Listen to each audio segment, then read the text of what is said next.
Robert Antoni. I am a novelist. I've just turned in my 5th novel. They're all based in Trinidad and draw mostly on my family history, which is a couple hundred years, long on both sides in Trinidad. My experience with carnival is, I think I was about 17 or 18. I played in Minchell's Papillon, and that was an absolute revelation for me. It gave me a whole new concept of what carnival was and what playing mass was. And many years later, wrote a book entitled Carnival. The book is many things, but among them, it is a kind of a tribute to Minchell, who I feel revolutionized carnival and made it something altogether different. As soon as carnival was over, I looked forward to the next year, and I just couldn't do without it. You know, it's everything. It's the music, it's the costumes, it's the field band, but more than anything, for me, it's the cultural representation that carnival is. And my life as an artist has always been, from the very beginning, a kind of a celebration of Trinidad's culture, specifically through my own family.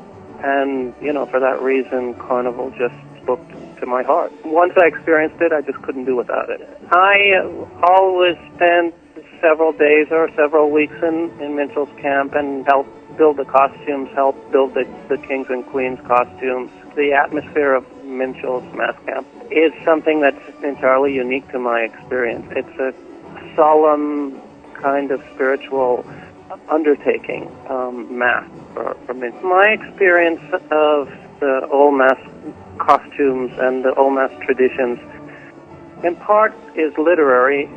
Some of it comes from Earl Lovelace's novel, The Dragon Can't Dance, which was very influential to me as a writer. The figure that most interested me has always been the Midnight Robber. And the reason I think that I was interested in that character is because in some ways he's the most literary of the old mass figures. He invented language. He had his own speeches. He had put on performances to coincide with his learned speeches. And, you know, it was the sort of the calypso tradition of impromptu and extemp and social commentary, but it was also wicked in its, you know, abuse of people. Midnight Robber would say stuff like, "I'll cut out your kidney and stew it in your own piss." I mean, stuff like that. A wonderful invention of language. Part of the tradition is the Juve, dark underside of carnival, scaring little kids, you know, abusing adults and making them act out skits and so on. It's the language that I'm drawn to. And in some ways I feel like that's what's been lost. I mean, it's been lost by the sheer volume of the music that overwhelms carnival now, so that individual language is difficult to surface. The kind of language that, you know, makes use of hyperbole and malapropism and all that sort of wonderful poetic form that characters like the Midnight Robber and others utilize. I think that what has happened to that is that in some ways it has been transformed on a grand scale by Minchell's band.